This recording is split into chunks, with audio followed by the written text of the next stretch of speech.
अपने dream institute से 3 back to back rejections के बाद ये एक्टर अपने करियर से नहीं लाइफ से क्विट करने वाला था, but the good part is he didn't do it. And आज उसको कंट्री में नहीं वर्ल्ड वाइड रिकग्निशन मिलता है एज अ ग्रेट एक्टर अपनी इंटरनेशनल वेब सीरीज के बाद। और इंडिया के कई उभरते great actors like Pankaj Tripathi उसको अपना आइडल मानते हैं। आज बात करेंगे उन्हीं की।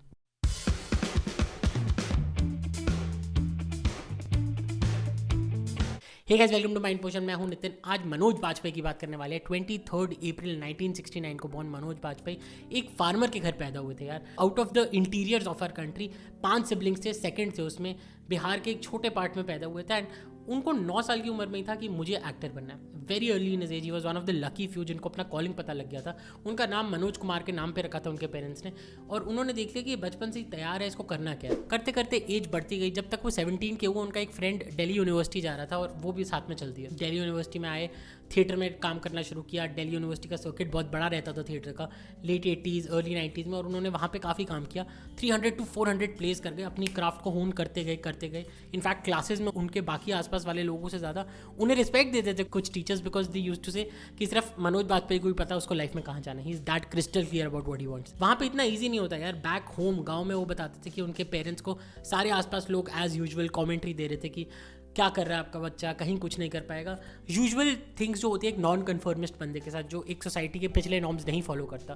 सो he was going against the tide, but he didn't pay heed to it. उन्होंने कहा ये होता रहेगा, मुझे कोई फर्क नहीं पड़ता, मेरा एक टारगेट है, मैं उसको निभाता रहूँगा। और उन्होंने अपने पेरेंट्स को बोला आप भी चिंता मत कीजिए, बस मुझे 200 रुपीज़ दे दीजिए, मैं फीस दे दूँ अपने यहाँ की, और मैं यहाँ पे ट्राई करता रहूँगा। अनरिजर्व ट्रेन से ट्रैवल करने वाला बंदा यहाँ पे कहता था कि वो एक बार बिग स्क्रीन पे जाएगा, जो again I go back to 80s and 90s। अभी इतनी बड़ी चीज़ नहीं होती, कोई मूवीज़ में आता है, टीवी में आता है, because after internet the borders have broken. A lot of people are available freely online. It's not a big deal to someone to see someone on a big stage. But उस time पे cinema was almost an unachievable thing. ठीक है, तो एक ही जरिया उनको दिखता था। उन्होंने कहा ओम पुरी जैसे लोग, अनुपम खेर जैसे लोग जो प्रॉपर एक्टर्स थे उस टाइम पे, वो नेशनल स्कूल ऑफ ड्रामा से आए थे। तो मनोज बाजपेयी ने कहा मैं नेशनल स्कूल ऑफ ड्रामा से सीखूंगा, एंड वहीं से जाके वो मेरा would be a stepping stone for me entering Bollywood.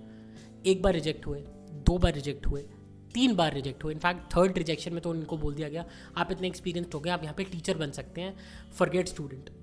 इतने ब्रोकन थे उस टाइम पे, he says he contemplated suicide उस पॉइंट पे कि उनके फ्रेंड्स रात को उनके साथ सोते थे कि ये कुछ गलत स्टेप ना ले लें। हमने पहले भी चैनल पर बात की है, ऐसे टाइम्स पे सपोर्ट सिस्टम की बहुत ज़रूरत होती है, because when you are at your lowest you might not be able to control your emotions. अगर आपने एक अच्छा सपोर्ट सिस्टम बिल्ड किया है वो आपका साथ देगा, और अगर आपने अपनी क्राफ्ट पे काम किया है, होन करा है उसको, तो वही आपको कॉन्फिडेंस देगा आगे बाउंस करने का। और सेम हुआ मनोज बाजपेयी के साथ। उनके सीनियर थे रघुबीर यादव, जो आज एक बड़े एक्टर बन चुके हैं। In a way he is respected for his work. उन्होंने इनको आइडिया दिया तो बैरी जॉन की वर्कशॉप में जा, एंड अगर नेशनल स्कूल ऑफ ड्रामा में नहीं होता नो वरीज, वहाँ से जाके ट्राई। ये बैरी जॉन की वर्कशॉप में गए और वहाँ पे इनको एज अ टीचर रख लिया गया 1500 पर मंथ की जॉब में। And he started teaching, he got into the system, right.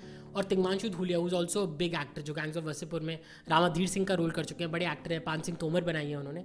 वो उस टाइम पे कास्टिंग डायरेक्टर थे, और वो 1994 में मनोज बाजपेयी को कास्ट करने हैं बैंडिट क्वीन के लिए। शेखर कपूर इंडिया में आके मूवी बना रहे थे बैंडिट क्वीन, कास्ट कर लिया मनोज बाजपेयी को, and he got his sort of break. उनको नेशनल थोड़ा सा एक ब्रेक थ्रू मिला, इतना मेजर नहीं था, बट ही गॉट समथिंग। अगले 5 साल उनका स्ट्रगल चलता रहा, अप्स एंड डाउन्स आए, nothing big. He was a great actor, but उनको कुछ मिल नहीं रहा था मटीरियल। 97 में सत्या आई, Satya was is big break, वो नेशनल मेन स्ट्रीम में जा सके, उन्हें फिल्म फेयर अवार्ड मिला, उन्हें नेशनल अवार्ड मिला, and he was recognise. He didn't stop there. उनकी अगली मूवी बहुत ही टाइप कास्ट रोल हो सकता था, but he show something different. कौन नाम की मूवी करी उन्होंने उर्मिला के साथ, again directed by Ram Gopal Verma.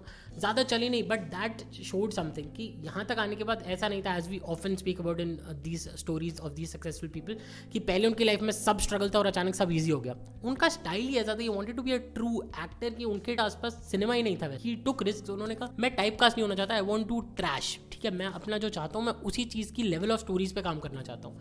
And he used to से, उन्होंने इंटरव्यूज में उसी टाइम कह दिया था 97 में कि I see myself going downhill, because मैं जिस लेवल का काम करना चाहता हूँ वो स्टोरी टेलिंग में है ही नहीं हमारे यहाँ पे। And if you go back to late 90s early 2000s, Indian cinema specially like Bollywood standard था ही नहीं, राइट। ट्रैश मूवीज और ट्रैश स्टोरीज ही थी जो मोस्टली रिसाइकल्ड होती थी वैसे। But he didn't stop, he kept working. उन्होंने थोड़े हिट्स लिए, करियर उनका डाउन गया, अप आया, बट वो करते रहे, कुछ करते रहे। He just kept waiting for the right movies, the right storytellers, and as luck would have it 2010 के बाद आप देखोगे एक नया बूम्स आ गया। एज वी टॉक अबाउट, धीरे धीरे नेट का ग्रोथ हुआ, हम लोग बेटर अप्रिशिएट करने लगे अच्छी स्टोरीज को, एंड अनुराग कश्यप जैसे बंदे को फंडिंग मिल जाती है गैंग्स ऑफ वसीपुर जैसी मूवी की, and the first person he cast is Manoj Bajpayee. उनका अगला ब्रेक थ्रू आया, he breaks through the stage.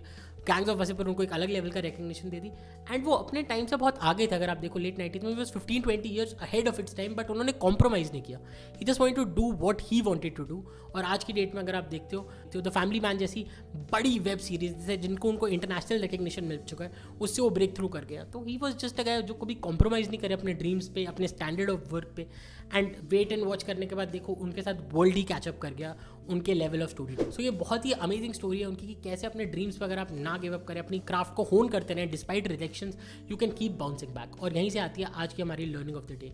आज की लर्निंग ऑफ द डे है we must accept finite disappointment but never lose infinite hope. Martin Luther King Junior ने बात कही थी और हमेशा ये होल्ड ट्रू करती है। छोटे छोटे ऑब्स्टिकल्स तो आते रहेंगे लाइफ में, बट जो बड़ा ड्रीम है, जो बड़ा गोल है हमारा, उसको हमेशा चेस करते रहना चाहिए। और यही हम सीख पाते हैं मनोज बाजपेयी की स्टोरी से। और अब हम आपको छोड़ के जाएंगे मनोज बाजपेयी के एक छोटे स्निपेट के साथ, जिनसे आपको आइडिया लग जाएगा वो अपने रिजेक्शन को कितना पॉजिटिवली लिए और इसीलिए वो हर बार बाउंस बैक कर पाए लाइफ में। और उससे पहले हम आपको एक छोटा सा मैसेज देने वाले हैं। अगर आपको वीडियो अच्छा लगता है हमारा, लाइक कर दीजिए, सब्सक्राइब कर दीजिए चैनल को, बेल नोटिफिकेशन दबा दीजिए। हम हर वीकडे पे ऐसे वीडियोस लाते रहते हैं। तब तक के लिए याद रखिएगा माइंड का पोषण जरूरी है, इसलिए माइंड पोषण जरूरी है। This is Nitin signing off. Tigmanshu Dhulia national school drama में थे। ये कहते हैं कि मुझे आज भी मलाल है। नहीं, मुझे बहुत फ़ख्र है, क्योंकि मुझे फ़ख्र इस बात का है कि नेशनल स्कूल ड्रामा में रिजेक्ट होने के कारण मैंने मेहनत कुछ ज़्यादा ही की। इसके कारण राष्ट्रीय नाट्य विद्यालय का बहुत बड़ा योगदान है मेरे जीवन में, क्योंकि हर साल रिजेक्ट होता था, हर साल मैं मेहनत ज़्यादा करता था कि अगले साल हो जाएगा। इसी चक्कर में जो है ठीक ठाक सा एक्टर बन गया मैं। उसके बाद जब नेशनल स्कूल ड्रामा आपको बुला करके सम्मान देता है तो नेशनल स्कूल ड्रामा के प्रति मेरी इज्जत और ज़्यादा बढ़ जाती है। यकीन मानिए, यह राष्ट्रीय नाट्य विद्यालय का मैं नहीं जाने का मलाल उस समय था।